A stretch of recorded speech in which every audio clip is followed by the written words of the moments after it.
Hello, Mark. Welcome to the disco in the workshop. Happy birthday, Nat. Ah! Thanks, Ma. Hey, are we on? Welcome back to the workshop. Hey, look. Just look round. Do you notice something? It's tidy. It's tidy. Tidy Friday. How about that? Right, do you know what? We had a message come through from our Etsy shop, and a lady called Alejandra, and she works for the Marriott in Santa Monica, and she wanted us to make some reserve signs with their little Griffin logo on. So I thought I'd show you how we do it. So do you want to come and see? Look. So we started off with the wood like this in a block.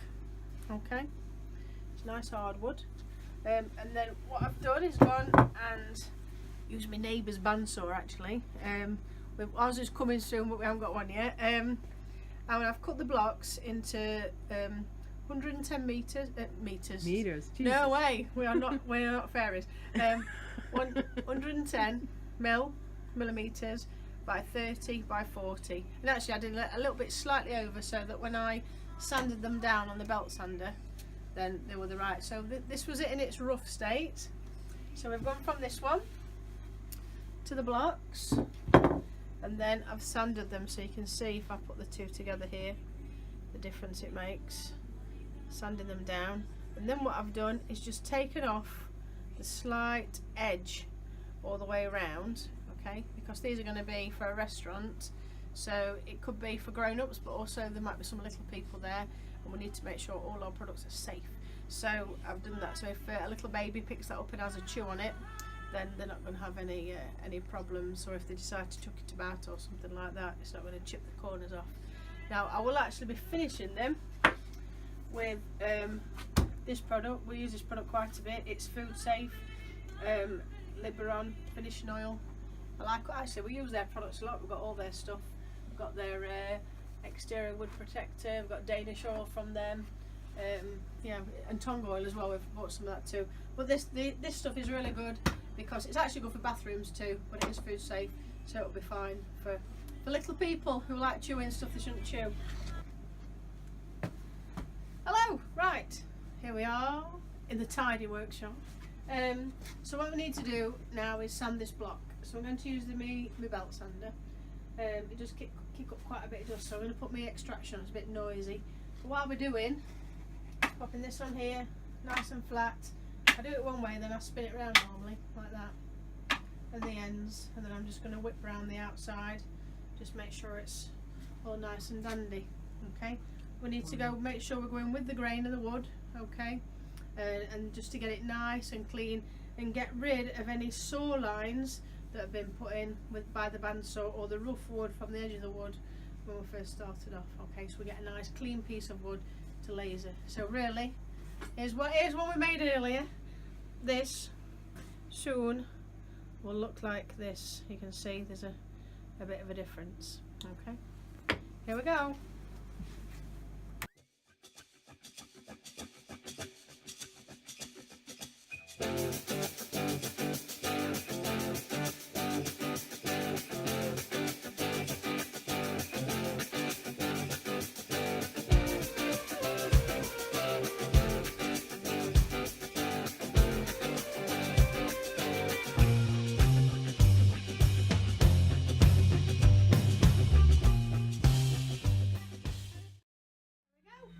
Okay, so this is my sample one.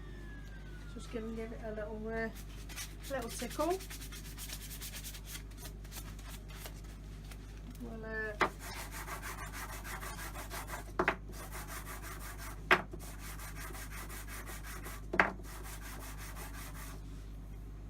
always remember to wear your protection when you're on the sander. You never know what might fly up.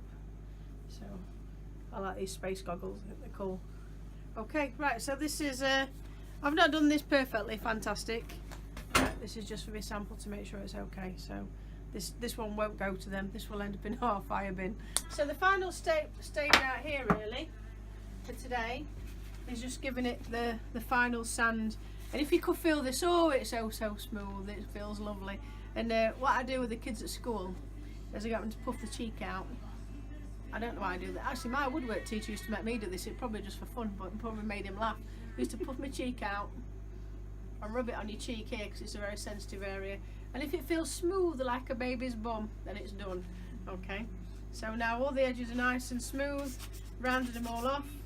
Okay. And the next step will be to laser engrave. Okay. So if you fancy following me, we can get the logo up. Now what we had to do was ask Alejandra to send us the logo for the company, which they did, and there was lots of different clauses and rules about how it could be and how big it needed to be and what angle it needed to be on. So we need to make sure that their brand stays their brand and we don't alter it in any way. And we drew up a few different ones. Actually, I say we, Ma did. Ma drew up a few different ones and we sent them off to Alejandra, and she had a look and she picked which one she liked the best. And it's been approved, so now we can go ahead and make it. So if you follow me through to the laser room, we can do that. Come on.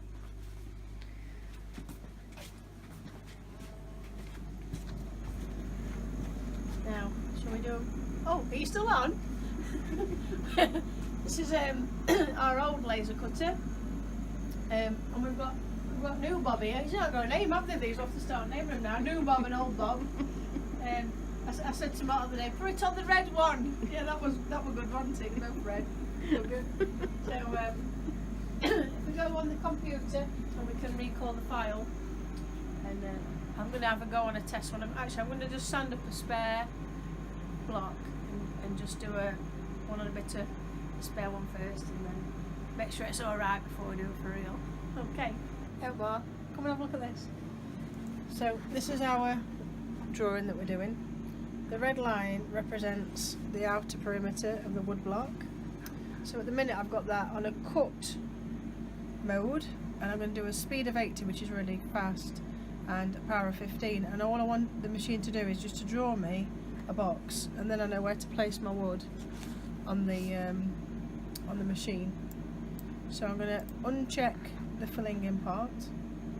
Okay. Actually, what I could probably do first is just check everything's okay with the image. So if I press this button here, it will show me what it's going to do. So where it goes red, that's where it's going to engrave. Alright, so that's fine, that works well. For this first part, I don't need it to engrave, I just need the box. So I've got the box checked. I've got the right speed and power, so I'm going to press download now. And I'm sending it to the machine, and you should hear a beep if the friends. There we go. Marvellous, it works. Right, so we have some card on here from earlier. This is our focusing tool. Alright, we need to make sure that this line on the laser head is 41mm from the surface of the work, which it is. Okay, I'm just going to press escape and test, and it will just show me where it's going to go. That's about right. And put the lid down. Oops. What's the matter?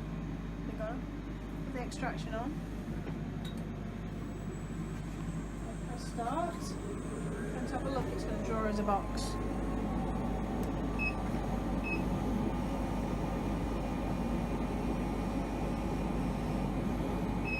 Marvellous.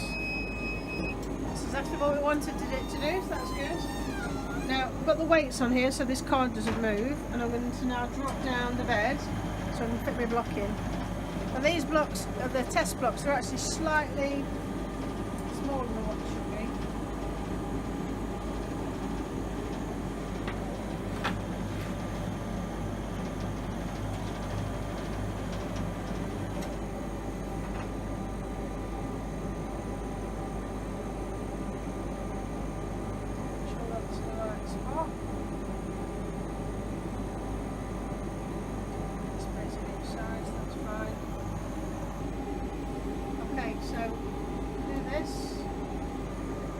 Shows me that's in the right spot.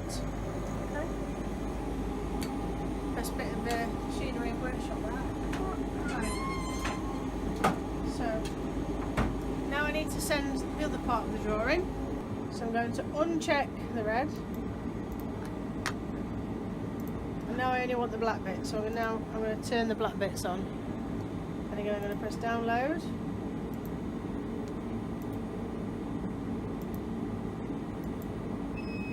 Okay, lovely.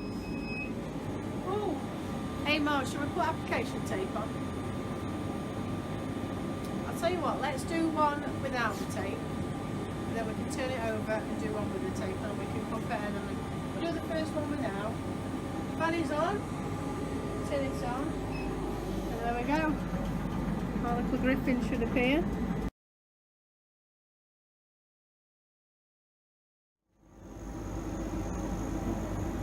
Not too bad. You see there's a bit of scorching around these areas. Okay, well then what I'll do is I'll knock that down to 90. And I'm going to do it twice. I think I'll do each one twice. Hi. So, if you can see here, we've been very busy today.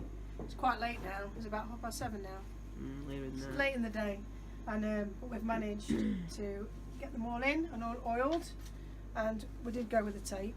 The tape means that the burn sits on top of this application tape. It's like masking tape. It's really wide, so when we peel this away, it looks nice and clean underneath. I will give it another light sand. No. So I'm just going to, there's a little bit there that's a bit sneaky. So peel off. It's called weeding out, so I'm just weeding out. You're weeding out what? The excess, the tape that's in the middle of these letters, look. So that side's clean now, just turn it round. Alright, show me again. You can see on when the laser cutter engraves, because we've gone quite deeply on this because we don't want it to fade and we want it to last a long time and have a good contrast, it also burns the edge of the paper.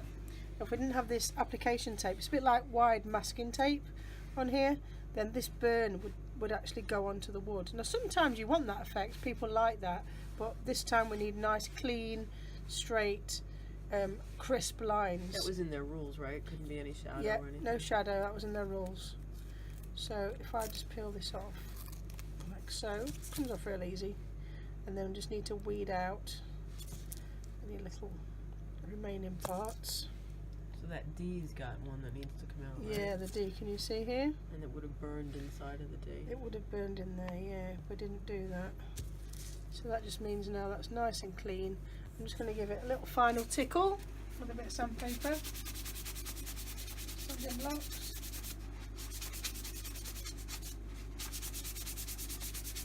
This is the very last one. Just knock out the lettering. Guess the sawdust out the letters. So if you come and see here, you can see the vast difference in the colour of the wood once we oil it. So using this finishing oil really brings out it nourishes the wood, and it brings out the natural colour in the wood. And actually what we really need to do are 3 coats. So we're going to give it 1 coat. You leave it to dry for about 10 minutes and then just wipe the excess oil off. Then you have to leave it for 5 hours before you can do that again. And before I reapply, I'm just going to rub it down with some very fine wire wool. And then the more coats you give it, the more lustre you'll have, and the better it will be protected. 5 hours between every coat. Between every coat, 5 hours. So it's important that you mix it up. Why? So that all the oil in there is, I've not mixed it up before, and then you get the runny stuff at the top, and as you get down further down, you have the gloopy stuff, and it's not good. So it's really important. I always do the end grains first because they soak up more oil. Do you just mix it like the first time before you start using it, or do you keep mixing it as No, you're using no, it? because it will separate. It's a bit like, you know, if you make salad dressing, right, and the oil and the other parts separate. It's a bit like that. So just give it a little shake. Just quite liberal with this. Liberal with the Liberon. And then just going to give it a quick wipe on the bottom, and then just leave it be on here. That is it. Just remember to put the lid back on. It's being tidy now, so. Mm-hmm. So there we go. So we've got to come back tomorrow now. We'll give it a light little tickle with some wire wool, some nice fine wire wool, and then we'll do it again. Thanks for looking, and hope you enjoy your signs over there in Santa Monica. Bye.